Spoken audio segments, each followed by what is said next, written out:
Hi. I'm Jim Heffron. These are my lessons in calculus 2. So we're continuing methods of anti-differentiation, methods of integration, and today we're going to take actually a little bit of a detour. So the next section is on a topic called partial fractions, and partial fractions will require us to solve sets of equations, systems of linear equations. And in order to do that, we're going to learn a method today called Gauss's method that is really the right way to do it. Now we're going to need to solve systems of linear equations a couple of times in the rest of the semester, and anyway, a person should know it. So we're going to take time aside today to do this topic sort of specially. This is not one of the topics in the book, and I usually cover it by giving out some online homework. Okay, very good. Let's get started. All right, so let's see. First, we got to figure out, what is such a system, etc. So we'll need to solve systems like this one. You see, the system has three unknowns: x1, x2, and x3, and three equations: the top equation, the middle equation, and the bottom equation. And we, of course, want to find that the values of x1, x2, and x3 that make all three equations true at the same time. Now, what characterizes this particular system, the key point, is that the x1, the x2, and the x3 are all to the first power. It doesn't say x squared. It doesn't say arc cotangent of x. It doesn't say, natural log of x. Everybody is to the first power. So it's like the equation y equals 7x plus 4, where both the y and the x are to the first power. So those are called linear equations, and this is a linear system, a system of three linear equations.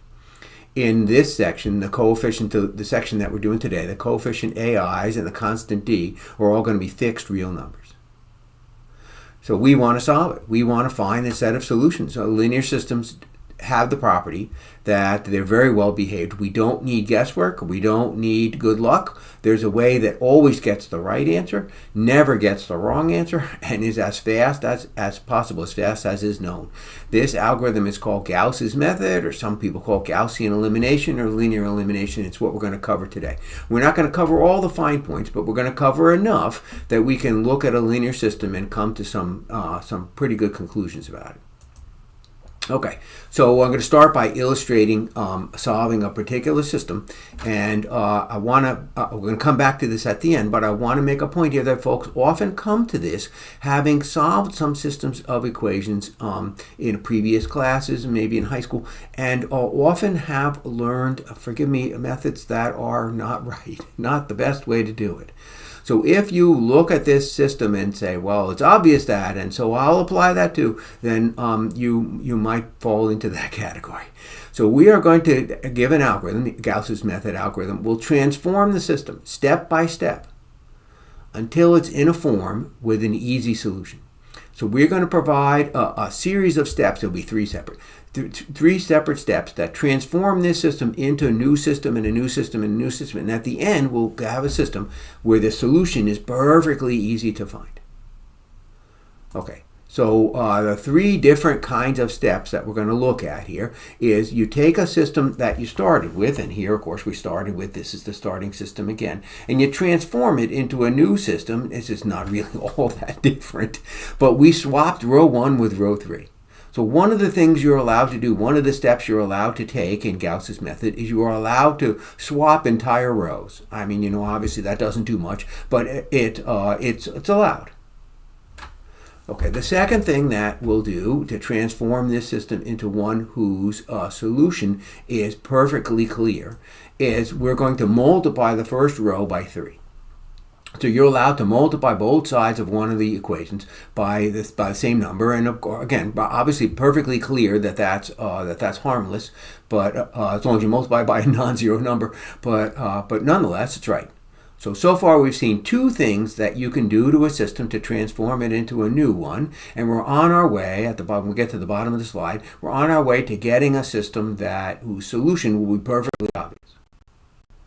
Okay, so the third of the three steps, the third of the three operations is the only one that's even a little bit tricky. So for the third, I'm going to take the system that I have so far. I've transformed it a couple times, and now I have this system. And I'm going to multiply, I'm going to look at the first row and the second row, and I'm going to, in my head, multiply the first row by -1 and add that to the second row. So I am going to multiply by -1 and add, multiply by -1 and add. There's a 0 here, of course. When I multiply by -1 and add, it doesn't do anything. Multiply by -1 and add. I'm doing the same thing to both sides of the equation. I'm going to do that multiplying by -1 in my head because it's not that hard. So let me go through, and this is the only one where the step is even mildly confusing, so I'm going to go through and do. Multiply the x1 in the first row by -1 and add, and that will give me 0. See the 0 there? I didn't bother to write the 0.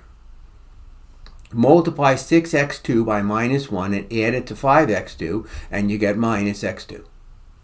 Multiply 0, of course that's a little silly, but anyway, multiply 0 by -1, add it to -2x3, and of course you get -2x3. And then finally multiply 9 by -1 and add it to 2, and you get -7. Okay? The third row wasn't involved, so it's unchanged. So now I have a new system. And I'm going to claim something about this system, the claim that I've been making all along, that its solution is perfectly obvious. Before I'm going to claim that on the next slide. Before I make that claim, though, I want to be perfectly clear here. I don't think nobody ever raises a hand and says to me, what do you mean you swap two? Nobody ever raises a hand and says to me, what do you mean you multiply both sides by a non-zero number? The only thing that I ever get questions about is this operation here. So I am in my head. Just try to save writing. I'm going to multiply the top row by -1 and add it to the second row. So I'm doing the same thing to both sides of the equation. I mean, if x1 plus 6x2 equals 9, and I multiply both sides by -1, okay, I did it in my head, but anyway, I did it. Multiply both sides by -1, I still have an equality. The two sides of the equation in my head are the same. And now when I add to the second row, I'm adding equals to equals. I have something in my head where the two sides of the equation are equal, and I'm adding it to an equation, namely the second equation, where the two sides are equal. And of course, adding equal to equal leaves you with equal. Okay, so this operation, the only one that's even a little bit complicated, this operation preserves the equality. All right, now I've been claiming here that the third system down here, is it the third system? Let's see. So we'll call this system 0, system 1, system 2, and system 3. So the third system is I'm claiming is easy to solve, and I don't think I fooled anybody with it. But anyway, I copied it from the prior slide because it didn't all fit on one slide. And you just look at the bottom row. It's perfectly obvious what x3 is. The bottom row tells you that x3 is 3.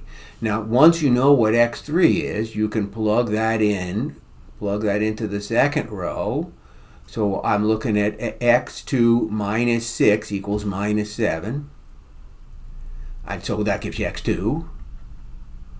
And now once you know x3 and x2, I actually don't need x3. But anyway, once you know x3 and x2, you can use that in the first equation to solve for the 9. So I'm climbing my way back up here. I'm substituting my way back up and finding the entire solution. I end up with x1, x2, x3 equals 3, 1, 3. Okay, so the purpose of the method is to end up with the system ready to do this back substitution step, where you figure out the one equation from the bottom, then you use that to figure out one variable from the bottom, use that to figure out the next variable, and then use the two of them to figure out the variable above. Okay. Gauss's method, the method that we're covering, Gauss's method is fast and easy. It's also safe. It never loses solution. It never picks up extraneous solutions. So it will always give you the right answer. It will never give you a wrong answer. And in fact, it's the fastest one known. People who work on computers, for example, worry a lot about what methods are fast, or what algorithms are fast, and Gauss's method is fast. Okay, so the theorem, just to have written it down officially here, the theorem is that if one linear system is transformed to another by any of the three operations that I just illustrated, of course we're going to see many more examples, if a linear system is transformed to another, then the two systems have the same set of solutions. So no solutions ever change. You don't lose any correct answers, you don't gain any incorrect answers, you keep the same set of solutions till you end up with a system where the solution is easy to find. Okay, so that's the basic steps. And again, I have in mind here, just from classroom experience, that some folks are thinking to themselves, I know how to solve these. We did these in high school. If you did Gauss's method, good for you. Congratulations. You can skip to the next video. But an awful lot of people have done some kind of fooling around method that I'll talk about later. Those three transformations are called the row operations. They are called, I'm going to call them swapping, multiplying by a scalar, or sometimes called rescaling, or row combination. I'm going to call that row combination, that third one. It sometimes goes by different names, but I'm going to call it row combination. I have a particular way to write out the calculations. Obviously, if you use some slightly different way, that's fine. But I, instead of writing the word row I, like I did in the previous example page, there we go. See how I said row 1 or row 3 or row 1. I'm going to use a Greek letter rho. That's the Greek letter rho. So it's a little bit of a joke. Anyway, you pronounce it out loud as rho. Sometimes you see people write capital R's. That's fine too. So for instance, I'm going to denote the row combination operation. Instead of saying multiply in your head row I by k and then add it to row j and put the result in as row j, I'm going to write k row I plus row j so that the changed row will always be written second. So just trying to have a bookkeeping method that enables a person to follow the work that's done and check for errors. It's very easy to make arithmetic errors, but not particularly sort of important or interesting, but you want to have enough bookkeeping that a person can follow along. I'll just make a comment. We'll also merge operations when they don't interact with each other. In particular, we often merge row combination operations that use the same row I, and you'll see what happens when it happens. Okay, so here we go. Time for some examples. It's not very hard. Gauss's method is very easy, not very hard, but a couple of examples are called for, absolutely. So the idea here is I want to get this falling back shape. So I'm going to use the x that's here to make this into a 0 and this into a 0. First thing, to take the x and eliminate the 2x, I am in my head going to multiply the first row by minus 2. So I get minus 2x, minus 2y, and 0, and then add it to the second row. And when I do, minus 2x times 2x, minus 2y, sorry, I said times 2x, minus 2x plus 2x, minus 2y plus minus y is 0, plus 3z, and 0, plus 3. So let's see. So minus 2x, in my head, I have a minus 2x. I add to 2x, I get a 0. That's what I want. You can see it down here also. Next, I'm going to use the same x. I'm going to combine the two steps into one just to try to save writing. I'm going to use the same x here to eliminate this x down here. So in my head, I'm going to take minus 1 times the first row and multiply by minus 1 times the first row and then add to the second row, add to the third row. So minus 1 times x, add to x makes a 0. I have to do, you have to keep the two equalities the same. So I have to do the same thing to the entire row. So in my head, I multiply y times minus 1 and add it to minus 2y. And in my head, I multiply 0 times minus 1 and add it to minus e. And in my head, I multiply 0 times minus 1 and add it to 3. So I get the two zeros. And the other stuff is just what I got when it's sort of fallout from the operations. You have to preserve the equality, so of course you have to do what keeps going. So when I multiplied the first row times minus 2, I had minus 2x, but I also ended up with a minus 2y. You can't just multiply the x by minus 2, that's crazy. when I took the minus 2 times y and added it to the minus y, of course I got a minus 3y. That's just the fallout that I got from getting rid of the 2x. Okay, so I've transformed the starting system into a second system that has the advantage that below that x at the start of the first row, there's nothing. There's zeros. Next up, I want to get this falling back shape that we saw in the previous example. So I want to get here a 0 here. So I want to get rid of this minus 3y. I want to eliminate this minus 3y. And to do that, I'm going to do the same row combination operation, except I'm not going to use the first row. I'm going to use the second row. I'm going to take the minus 3y and use it to get rid of the minus 3y. So in my head, I'm going to multiply row 2 times minus 1 and add. Minus 1 times minus 3 makes plus 3, and when you add, you'll get the 0 that you're after. The other things are just what the fallout of getting what we wanted. Okay, so minus 1 times 3z makes minus 3z. Add makes minus 4z. Minus 1 times 3, add to 3. It makes 0. So the stuff that happens here is just fallout from the stuff that happened in this step right here. Okay?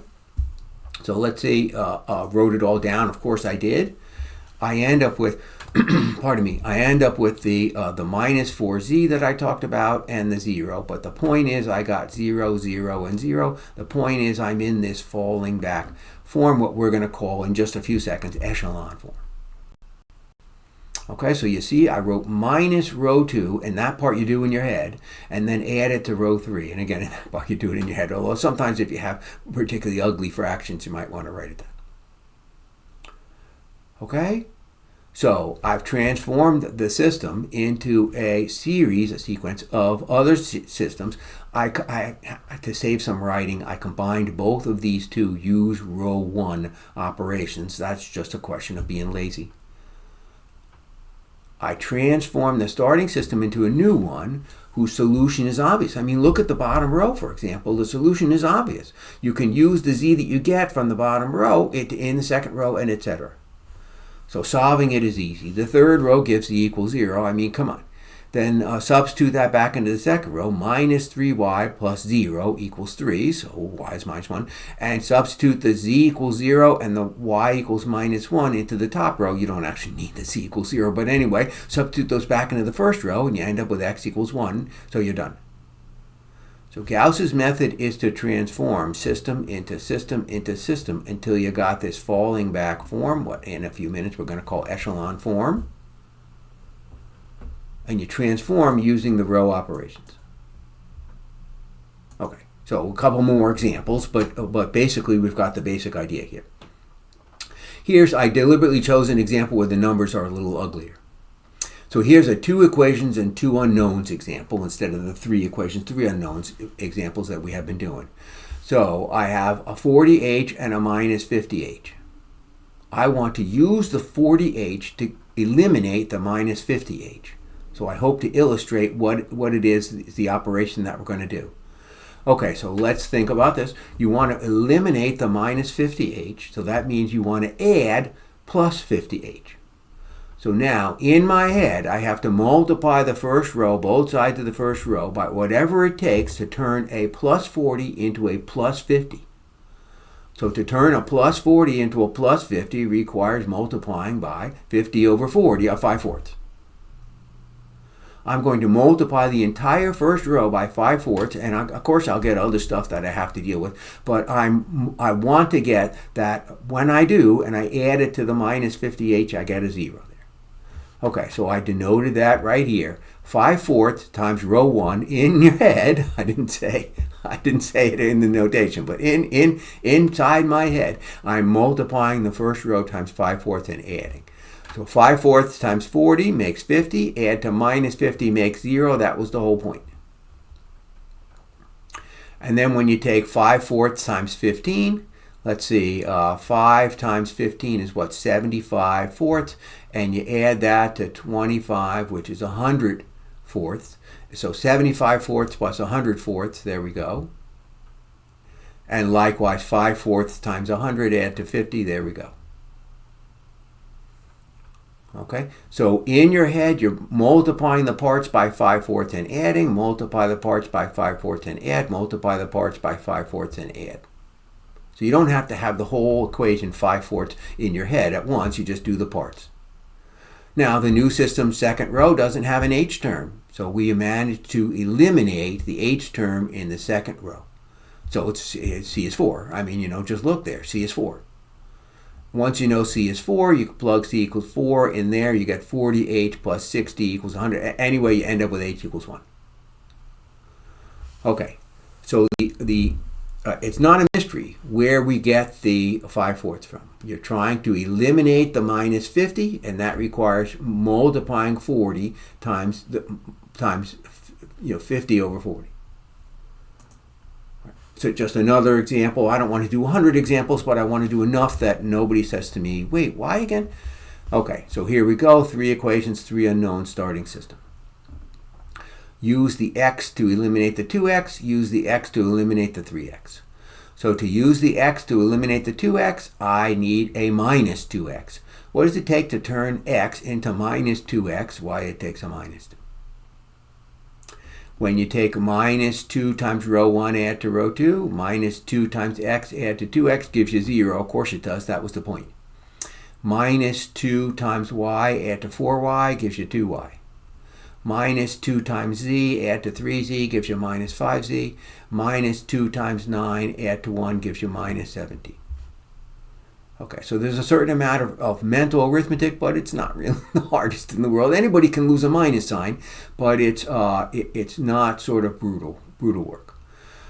Just trying to make sure that everybody's clear on where these numbers are coming from. What does it take to get rid of a 3x? Well, we've got to add in minus 3x.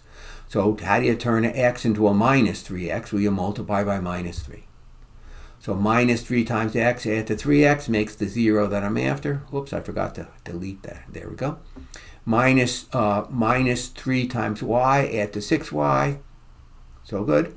Minus 3 times z, add to minus 5z. That's so far so good. Minus 3 times 9, add to 0. So far so good. Okay, now I've got a second system. I had a starting system. I have a second system. And the second system has the advantage that I have the falling back from x, but I don't yet have the falling back from y. So I'm going to use the 2y to get rid of the 3y. To get rid of a 3y, you need minus 3y. What do you have to multiply 2 by to make it minus 3? Well, there it is. So I multiply 2 times minus 3 halves and add, and I get 0. That was the goal. That's why I'm doing this. Multiply minus 5 times minus 3 halves and add. Multiply minus 17 times minus 3 halves and add. Okay, and again, a person can, for sure lose a minus sign or get slightly confused by the fractions, but it isn't really hard. Just because you could flub it doesn't make it hard. Okay, and we end up with a system. Trying to erase some of my scratch work. We end up with a system that has this echelon property, this falling back property. That is to say that look at the third row. The answer is obvious with the third row's answer. Now I take 5 times 3 and get 15. 2y minus 15 equals minus 17. I mean, that wasn't hard. And now you have the 3 and the minus 1. You plug in 3 for z and minus 1 for x, and the first row gives you x equals 7. Okay, so Gauss's method here is a systematic way of making it so that you reach a form where the system of equations answer is easy to see. The prior examples use only the operation of row combination. I don't know if you noticed that. I did not use multiplying both sides of a row by the same number, and I did not use swapping. But I'll say that you do sometimes need to swap. That can happen. So I have an example to illustrate that. So here is a 4 equations, 4 unknowns example. I haven't done any of those yet, so I wanted an example to illustrate that. And you can see what I want to do. I want to use x to eliminate 2x, so I multiply in my head the first row times minus 2 and add. So minus 2 times x makes minus 2 times x, add to the 2x makes 0. Minus 2 times minus y makes positive 2y. Add to the minus 2y makes 0. Minus 2 times 0 and add makes just the z. Minus 2 times 0 and add makes the 2w. Minus 2 times 0 and add makes the 4. Okay, the other rows aren't mentioned. They're just simply not involved. The 2 bottom rows, they're just not involved. I haven't used them yet. I haven't got to them yet. I'll get to them, but I haven't got to them yet. Okay, so when you look at this new system, you say, okay, success, so far, success. Now you say, I'm going to use what's here to eliminate below. Oops, there's nothing there. There's a 0 there. Nothing there. So you're a little bit stuck. You say, well, how am I going to eliminate down? And the answer is you swap.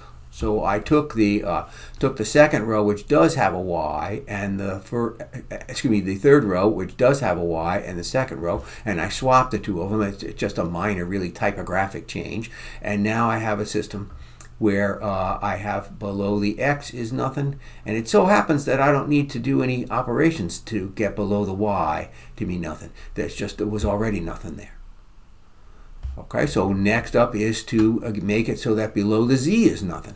So let's see, I have to use this z to get rid of this, to eliminate this 2z. So minus 2 times the third row, add to the fourth row. Minus 2 times z, add to 2z makes 0.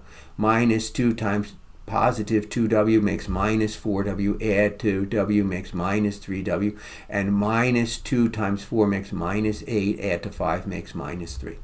So again, anybody can make a flub, but it isn't actually hard. Okay, have a system where you can instantly tell what's happening with the w's. Once you know what's happening with the w's, you can instantly tell what's happening with the z's. When you know the w's and z's, you can instantly tell what's the story with y. And knowing y, z, and w, you get x. Okay, so clearly I do need swapping occasionally, but mostly you use these row combination operations to transform system to system to system. The individual transformation steps are not hard. They are, however, systematic. Is that they always end you with this sort of stair-step pattern. So as those examples illustrate, Gauss's method systematically, and I'm going to emphasize that because I want to mention later that I emphasized it now, systematically uses row operations to set up this back substitution process. Okay, so a variable leads a system's row if it's the first variable in that row with a non-zero coefficient. When I go back to the previous slide, for example, down here I would say x leads the row, I would say y leads the row, I would say the row here, the third row, z leads that row, and I would say this fourth row here, w leads that row. So a variable leads a row if it's the first variable in that row with a non-zero coefficient. A system is in echelon form if each leading variable is to the right of the leading variable in the row above. So, whoops, went the wrong way, forgive me. Each leading variable, come on, I've got to erase my mess that I made. Come on, there we go. Each leading variable is to the right. Y is to the right of the leading variable in the row above.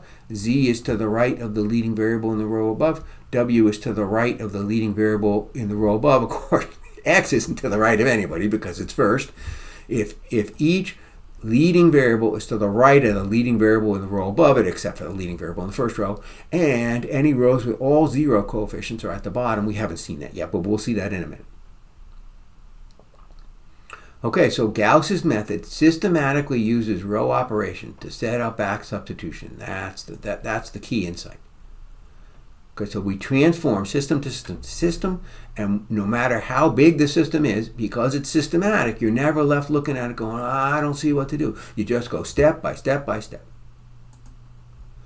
So I talked about the rows with zero, so I'm going to going to expand on that, but at the moment we have a pretty good basic understanding of Gauss's method, and we'll be able to do, from what we've seen so far, we'll be able to solve the problems that we have to solve in the next section. But I want to go on and sort of nail down some more points, but already we understand how to do what we will need to do for the next section in the book, which I already mentioned is called partial fractions. Okay, so all the systems so far have the same number of equations as unknown. We call them square. All of them have a solution, and for all of them there's exactly one solution. So we're finished by seeing some other things that can happen. So this system has 3 equations, only 2 variables.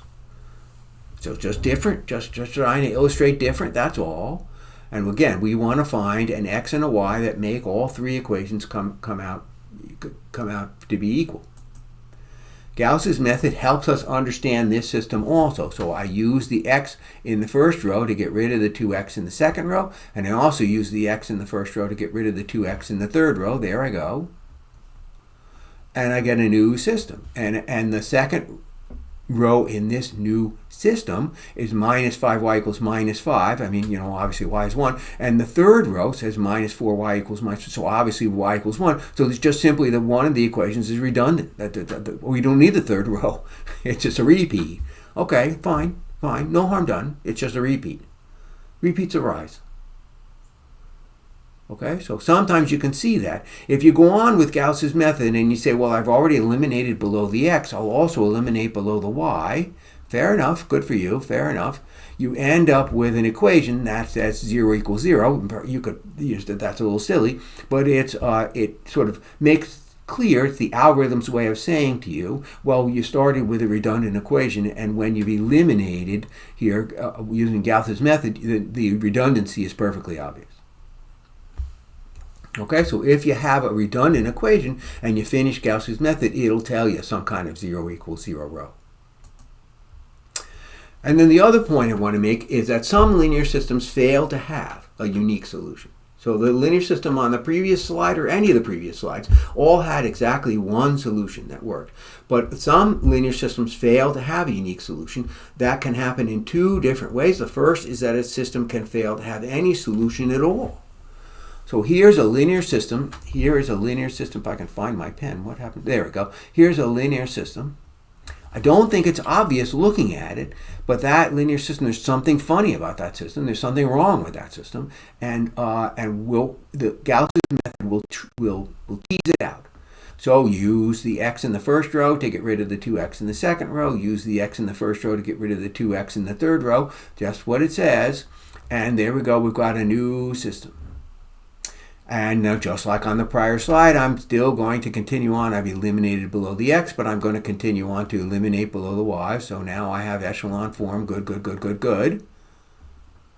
Okay, and obviously what rises up to, smite your eye is that you've got some kind of impossibility there, some kind of craziness. And what that must mean the algorithm's way of telling you that the original system had some kind of craziness. The original system has no solution. There is no x and y, no pair, x comma y, that satisfies all 3 of those at the same time. So this system is inconsistent. No pair of numbers satisfies all 3 equations at the same time. I mean, if I wrote down x plus y equals 5 and also wrote down x plus y equals 4, you can't be both. So there must be some way to have an inconsistent system. I just said one out loud. And there must be some way for Gauss's algorithm, Gauss's method, to tell you started with an inconsistent system. This is it. It gives you some impossible equation.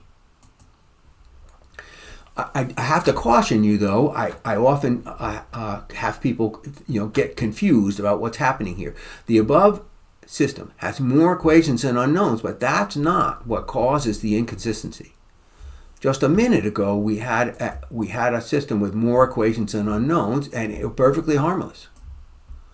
So the fact that we have more equations than unknowns is not the problem, nor is having more equations than unknowns necessary for inconsistency. Here, x plus 2y equals 8 and 2x plus 4y equals 8. Well, when I do Gauss's method, I eliminate below the x in the obvious way, use the x to get rid of the 2x.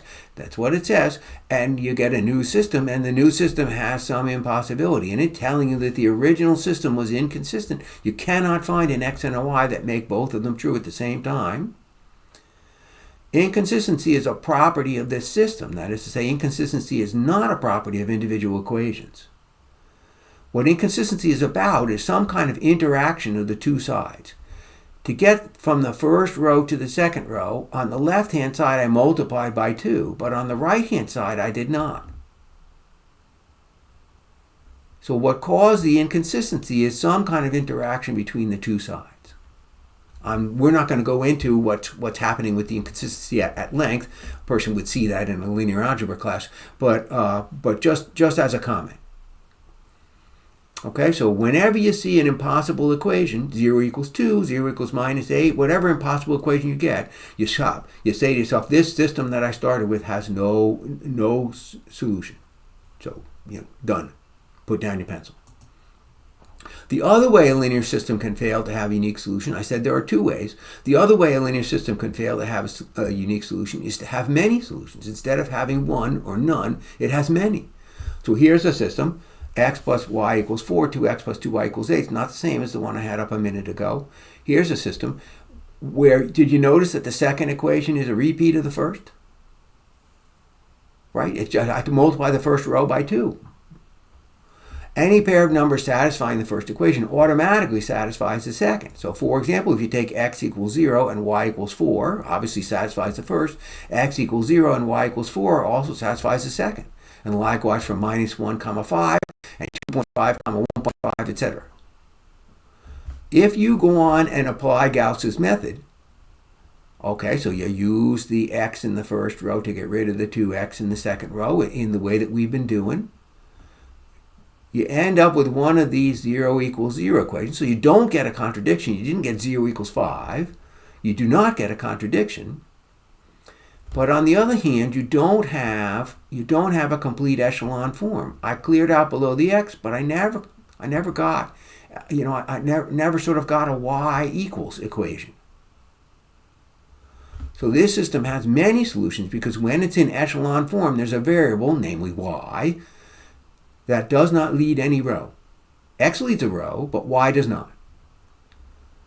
So in particular, I can use that variable, the y here, to express the leading variable. In this case, there's only one leading variable, x.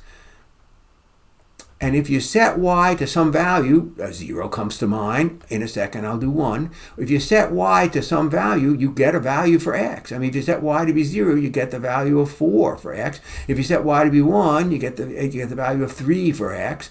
So in fact, whatever value you set y to, you get a value for x. You get a different solution to the system. So there are infinitely many solutions to this system, one for every value of y. If there were 2 letters that did not lead any row, then you'd also have infinitely many, one for each way to set each of those 2 letters. Again, I have a lot of experience teaching this material, so I have some idea where people get confused. So again, up here, I had a 0 equals 0 row. That does not signal that the system has infinitely many solutions. We've seen examples that have 0 equals 0 rows. Remember this one? We've seen systems that have 0 equals 0 rows, but have a unique solution. What signals that there are infinitely many solutions, what signals is that there are infinitely many solutions is going to be not the 0 equals 0. It's going to be the fact that there are variables that do not lead any row. So I wrote down a system. I didn't bother with reducing it. I just wrote it down already in echelon form here. It's that there's a variable, namely z, that does not lead any row. There's 3 variables, 2 rows. There's no row for z. It's just out of luck. So this system is in echelon form. It doesn't have a 0 equals 0, so that's not the signal, but it has infinitely many solutions because there's a variable that does not lead a row. So there might be 1 such variable, 2 such variable, 3 such. If there's at least 1 variable that does not lead a row, then you say to yourself infinitely many solutions. It's also the case that the presence of a 0 equals 0 does not mean that the system has many solutions. So here I started out with a 4-equation, 3 unknown system, and I applied the steps. I'm not going to go through them just in the interest of time. I applied the steps here, and I ended up with a 0 equals 0 row, but I also ended up with a 0 equals minus 3 row. So in this context, 0 equals minus 3 means no solution. I absolutely get if somebody says to me, but wait, there's a variable that does not lead any row. True. But I got a no solution, so no solution trumps it. Okay. So in general, what happens is you do Gauss's method until you get into echelon form. Then you ask yourself, is there some contradictory equation? If there is, just stop, say no solution. Is there some variable that does not lead a row? If so, you stop, you say infinitely many solutions. And the third possibility is there's no contradiction and every variable leads a row, and you say to yourself, okay, I'll back substitute to find the answer. At the beginning of this bank of slides, I cautioned about people often come to this class having seen some way of solving linear systems in high school that I'm sorry are not as good as Gauss's method. They're inferior. Sometimes they're just plain wrong, but often the system that people have learned is just simply not as good. So I'm going to illustrate with a system just to illustrate. So not making fun of high school teachers. High school teachers do a very hard job and are doing the very best that they can. But in this particular way, many high school teachers are making a mistake. Okay, so if I wrote that system on the board at the beginning of a class period, before I did Gauss's method, I would expect that someone would raise their hand and say, well, I can do that. Solve the second equation for y. Okay, so find minus 3 minus 2x. You can solve the second equation for y. And then they say, now take that y and substitute it into the first equation. So instead of x plus 3y, you get x plus 3 times minus 3 minus 2x. And you do a little bit of algebra. It's not hard. You get x equals 2. Knowing that x equals 2, plugging that into the y equation you got 30 seconds ago, you plug that in and you get x and y are 2 and minus 7. But you've got it wrong. It's simply not right. That 2 and minus 7 does not work in the third row. It just doesn't give you an answer. It's not correct. So this method, I'm going to call this an ad hoc method. This method gives wrong answers. Well, a method that gives wrong answers is problematic. So the ad hoc method has a lot of disadvantages. For one thing, it gives wrong answers. Sometimes people will tell me, they'll raise their hand and they'll say, you should check. When you get an answer, you should always go back and check it in the original system. Checking and not opposed to checking, that's for sure. But that I will say that takes twice as long. You got to go back and revisit each equation all over again. So better would be to use a method that doesn't give wrong answers in the first place. Another way in which the ad hoc method is a disadvantage is that when you look at this system, you start saying to yourself, let's see, what would be a good equation to solve? And then when you get that one, then you look at the equations that are left and say, what would be a good equation to plug into? That is to say, you're trying to be clever about how you're doing it. And I got to tell you, being clever gives a lot of opportunities to be not clever. So how about a system that gives you the right answer, gives you only the right answers, and is systematic? You just go step by step by step. You never say to yourself, what am I going to do next? Ooh, I got to think about this for a minute. Please. Some of the people in a Calculus 2 class are going to go on to become teachers.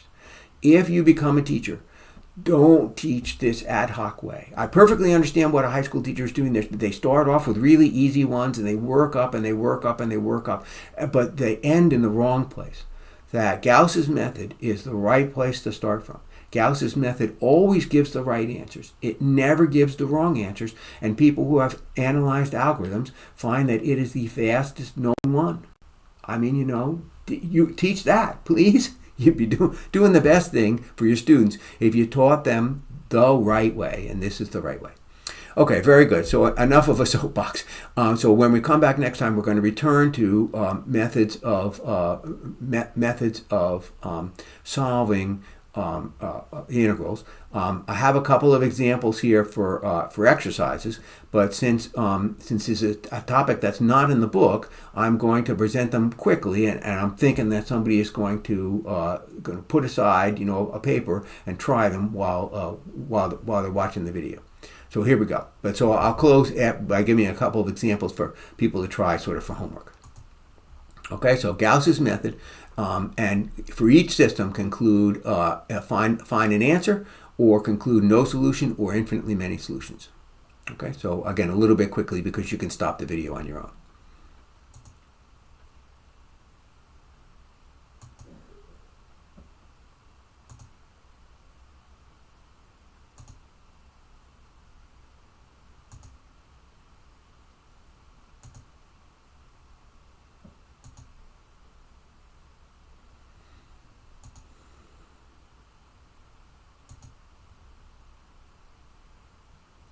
Okay, and then just to finish, again, I get to this reasonably large problem, so reasonably complex problem. I do not think a person can look at that problem and say the answer is obvious. I got a 0 equals 0, so I find myself saying, okay, but that essentially provides no information. But it's the fact that W is a variable that does not lead any row leads me to the conclusion here that there are infinitely many solutions. Okay, very good. Okay.